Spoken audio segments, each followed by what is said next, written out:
bonjour à tous et merci de nous retrouver pour ce numéro de l'intégrale de la revue de presse que nous allons faire avec Dr Touré Hamidou. Bonjour docteur. Bonjour Renaud. Très heureux de vous retrouver. Pareil pour moi. Ça fait 2 semaines maintenant. Oui, ça fait 2 semaines. Bon, ok, l'alternance avec Dr Topé fait qu'on ne se voit pas toutes les semaines. Allez, on est là et on va parler de 5 sujets aujourd'hui. On l'a dit, on va démarrer avec un sujet fort intéressant, la Côte d'Ivoire qui est adoubée par l'agence de notation Fitch et qui nous dit que malgré la perspective de la présidentielle d'octobre 2025, l'économie ivoirienne est très solide et les perspectives sont hyper bonnes. Oui, tout cela c'est dû au fait qu'il y a une performance économique solide, comme tu l'as dit, avec une croissance estimée à 6,1%. En 2024, oui, et pourrait atteindre, je crois, 6,8%, surpassant la médiane de notation des pays notés, BB. Et donc, vous voyez que la Côte d'Ivoire, aujourd'hui, malgré les quelques menaces qu'on peut subodorer à l'horizon, la Côte d'Ivoire est solide, avec aussi une stabilité politique et en même temps budgétaire.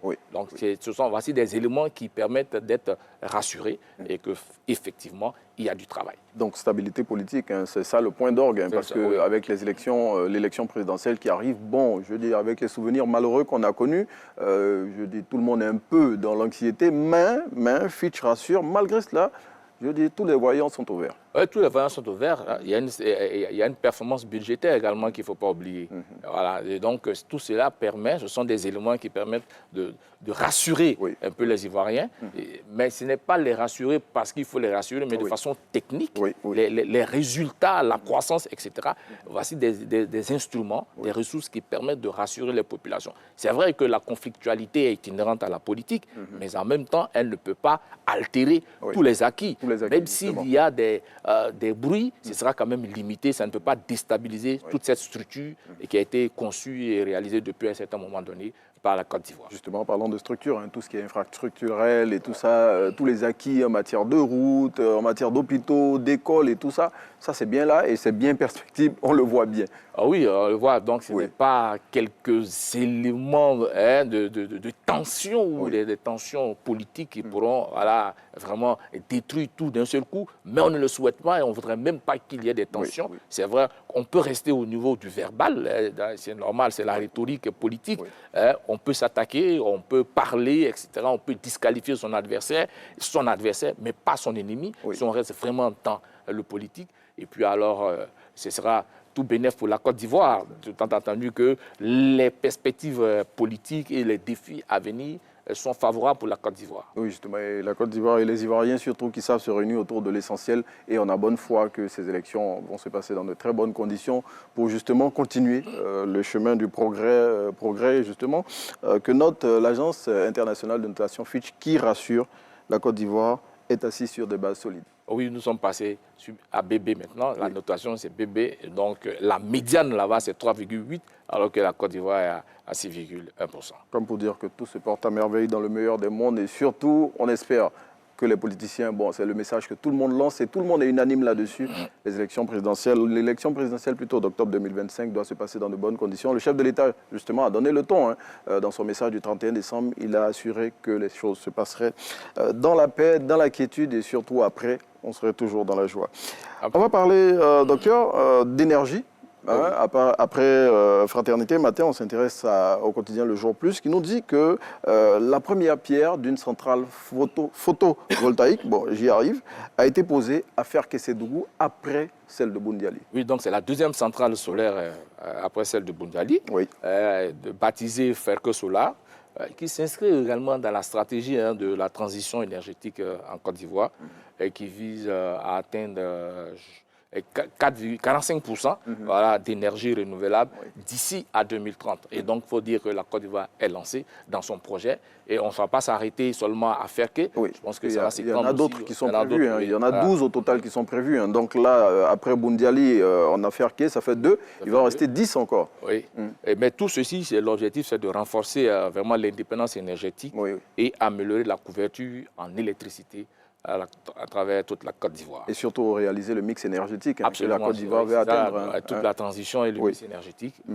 Et c'est un projet louable qu'il faut saluer. et particulièrement dans cette région. Oui. Voilà, vous savez que c'est le nord, la partie septentrionale de la Côte d'Ivoire. Qui est baigné de soleil. Hein. Qui est baigné de soleil. Il faut en profiter. Et donc, voilà. Et donc, le terrain est profitable, oui. Voilà, propice également à ce projet. Et je pense que, bon, l'installation aussi va entraîner oui. quelques emplois. Oui, justement, en parlant d'emplois, près de 370 000 foyers d'abord qui seront alimentés grâce à cette énergie-là et près de 6 000 emplois, hein, si je ne m'abuse, hein, selon les chiffres qui ont été donnés par le gouvernement ivoirien et par le ministre Mamadou Sangafoa. Et pour les autres villes où des centrales photovoltaïques seront installées, on a parlé de 12. Hein.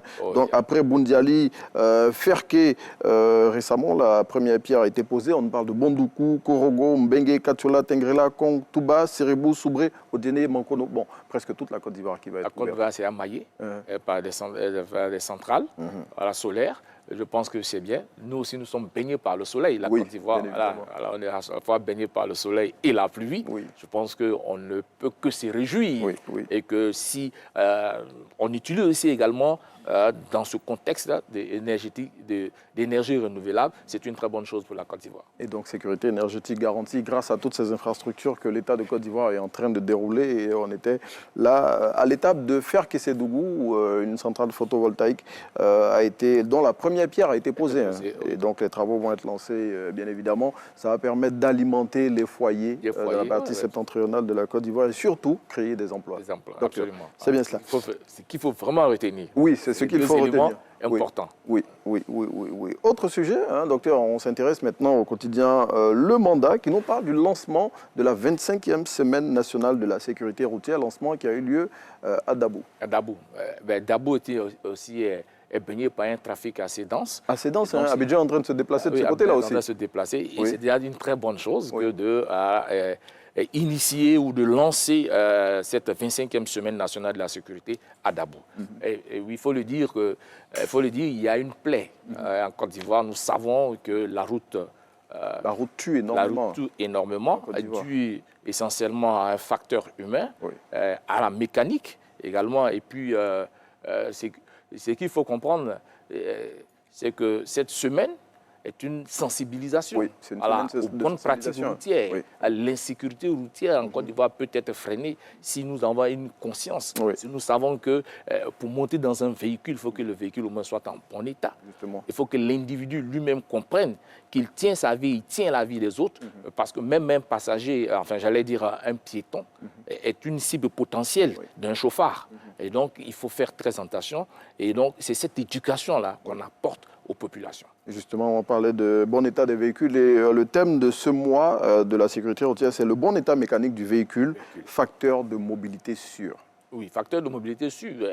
Un véhicule en bon état, on suppose qu'il ne peut pas avoir des différences techniques à un moment donné ou mécaniques, mais il y a également des individus qui échappent un temps soit peu au contrôle technique. Et c'est tout cet ensemble-là qu'il faut essayer de voir, de cerner pour éviter et que d'autres drames se produisent, comme nous l'avons vu ces derniers temps. Il ne faut pas endeuiller toutes les familles ivoiriennes.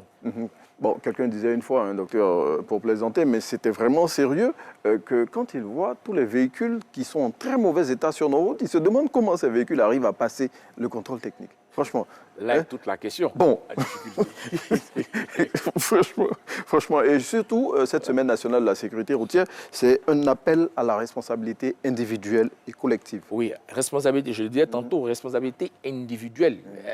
Le chauffeur, celui qui prend la direction d'une voiture, doit être lui-même conscient et qu'il tient sa vie, il tient la vie des autres, celle des autres. Mais en même temps, il doit comprendre que son véhicule doit être en bon état. Vous le disiez tantôt, il y a des véhicules qu'on voit dans la circulation. On se demande comment diantre ces véhicules peuvent-ils être en circulation. Le véhicule, quand il va passer la visite technique, il respecte toutes les commodités parce qu'on emprunte ici là pour aller passer la visite. Il se déshabille. Il se déshabille. Il se déshabille. Autant d'actes délictueux qu'il faut tenter de corriger par le message que les responsables de l'OSER apportent aux populations, surtout au monde du transport. Et c'est dans les grands ponts qu'on a lancés. On sait aussi que c'est voies, voilà. Il y a un trafic. De grand trafic. Voilà. Oui. Ils viennent d'avoir un directeur régional de transport. C'est une très bonne chose. Je pense que la direction, le ministère, par la direction, est plus proche des populations et le message peut passer facilement par cette proximité, par ces échanges et par ce genre d'activité. Et justement, le ministère le ministère des Transports, avec le ministre Amadou Koné, qui initie avec l'Office de sécurité routière cette semaine nationale de la sécurité pour permettre de réduire, parce que l'objectif, in fine, c'est ça, réduire les accidents sur nos routes pour permettre aux populations d'emprunter les voies de la Côte d'Ivoire en toute quiétude. Docteur, on va parler d'autre chose. On a parlé de sécurité routière, sécurité énergétique. On va parler à présent de choses... Bon, je ne dirais pas un peu plus heureuse, mais plus heureuse que ça. Bon, après Zénab Bansé, je dis, une autre Ivoirienne se lance à la conquête d'un record Guinness. Et cette-là, c'est Mylène Hamon. Oui, Mylène Hamon. Donc, au-delà de cette volonté, il y a un élément, c'est le talent de l'individu, son audace, son hardiesse que nous devons apprécier. Mais en même temps, cette volonté fait appel à la solidarité ivoirienne. C'est bien cela. Et il y a cet élan de solidarité. On l'a vu avec Zénab. On l'a vu avec et même Bansé, Zénab, va préparer des repas pour... 3 000, c'est ce qu'elle a dit, qu'elle offrirait 3 000 repas pendant les 5 jours que vont durer le challenge de Mylène Hamon. Oui, ces challenges-là nous font revivre un peu la CAN.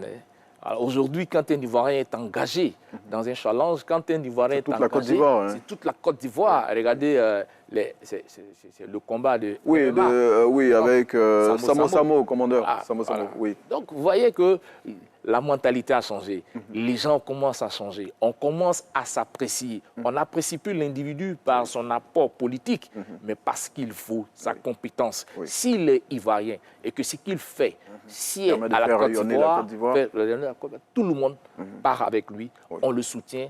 Voilà. Il y a la mobilisation citoyenne dans l'acte que nous allons voir. Et puis, il faut dire qu'elle aussi, elle n'était pas habilitée à faire de l'art. Elle a fait d'abord un BTS en gestion financière. Elle se retrouve avec l'art. Donc, il y a un talent qui est inné en elle. Et ce talent, elle fait elle est portraitiste, mais avec du collage, du papier, du collage. C'est ce qu'elle appelle papier art. Et c'est très bien.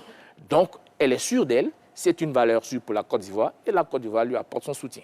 Et justement, Mylène Hamon qui va réaliser 150 portraits pendant les 120 heures que vont durer son challenge. Et justement, ces 150 portraits seront mis à la vente de façon libre. Voilà. Je veux dire, il n'y aura pas de prix fixé. Chacun viendra et donnera ce qu'il pourra pour permettre de financer des œuvres caritatives parce que l'objectif, c'est ça à travers les enfants malades du cancer. Je crois que c'est une cause noble. Voilà. Déjà, des adultes malades du cancer, c'est une souffrance, voir des enfants. Voilà. Donc, vous voyez que derrière l'idée de ce challenge, il y a une œuvre caritative à la fin.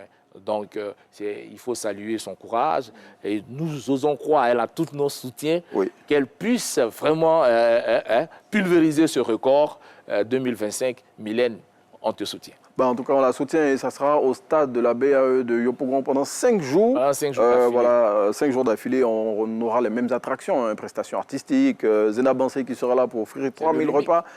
Oui, le remake en tout cas. Et on invite tous les Ivoiriens donc à aller la pousser jusqu'au bout et puis dans la discipline surtout.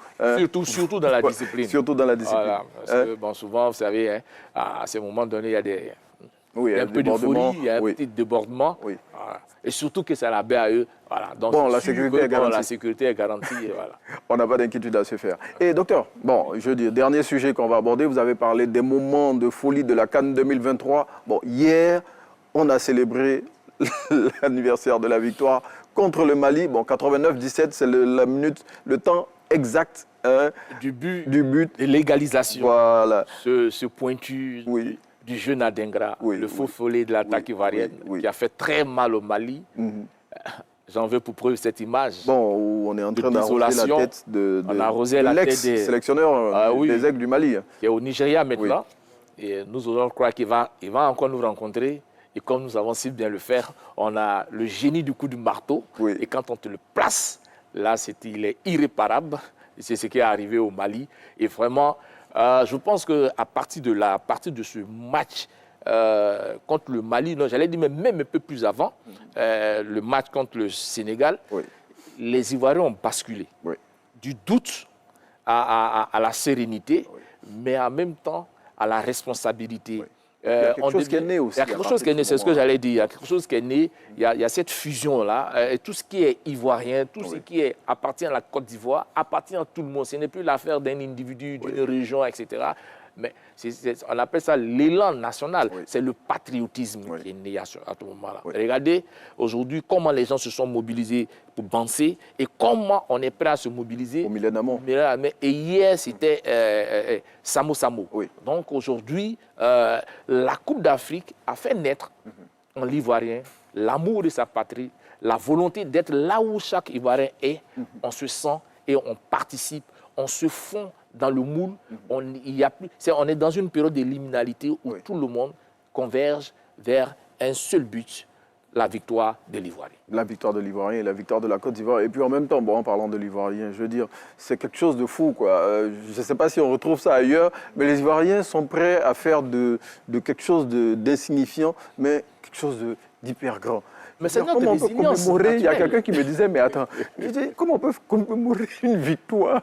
Bon, je dis, est-ce que si ça avait été contre notre pays, on l'aurait commémoré de la sorte? Alors, il y a quelqu'un qui me disait, parce que juste après la Coupe d'Afrique, je me suis retrouvé comme par hasard au Maroc. Et à l'aéroport, il y a un Marocain qui disait, ah ouais, vous avez gagné, merci. On a commencé, il dit, mais comment vous faites-vous? J'ai dit, comment on fait quoi? Et il a commencé à me sortir Moudia et tous les petits mots ivoiriens. C'est-à-dire que bon, ça, c'est notre génie. C'est notre façon à nous d'être. Ça porte notre identité. L'Ivoirien sans l'humour n'est pas l'Ivoirien. On est capable, dans nos difficultés, de retourner la situation pour en banaliser et vivre avec. Voilà. Et justement, c'est tout ça qui fait la particularité de l'Ivoirien et surtout de la Côte d'Ivoire. Bon, docteur, on va s'arrêter ici. On va s'arrêter là. On a été très heureux de vous présenter ce numéro de l'intégrale de la revue de presse en compagnie de Dr Touré Hamidou, analyse du discours médiatique. Et bon, vous avez ajouté autre chose tout à l'heure, sur lequel politico-médiatique et enseignant à l'université Félix Houphouët-Boigny d'Abidjan au département des sciences de l'information et de la communication. Allez, on passe le relais à Thierry Angeval pour la suite de Mathé Bonheur. Voilà, merci beaucoup à Renaud et au docteur Hamidou Touré. Question pour vous? Comment vous avez célébré le 89-17 hier? J'ai regardé et re-regardé tout ce qui s'est passé, revivre, me replonger le 3 février 2024. Parce que ce n'était pas aisé de prendre un carton rouge et de jouer contre des Maliens qui étaient déjà très disposés à nous faire mal. La preuve, celui qui marque nous fait doublement mal. Bon, parce que c'est notre sang. Notre sang qui nous marque ce but nous fait doublement mal. Mais en amont, il y avait carrément sur les réseaux sociaux vraiment trop d'affronts à la Côte d'Ivoire. Et l'égalisation. Et ce dernier but de Ourourou, vraiment, il fallait vraiment qu'on puisse laver cet affront et de la manière la plus belle. Et ce qui fait que cela reste dans notre esprit, c'est la manière. C'est la façon d'être et la mobilisation des Ivoiriens. Cet hymne qu'on entend dans le stade de Boaké, vous donne la chair de poule.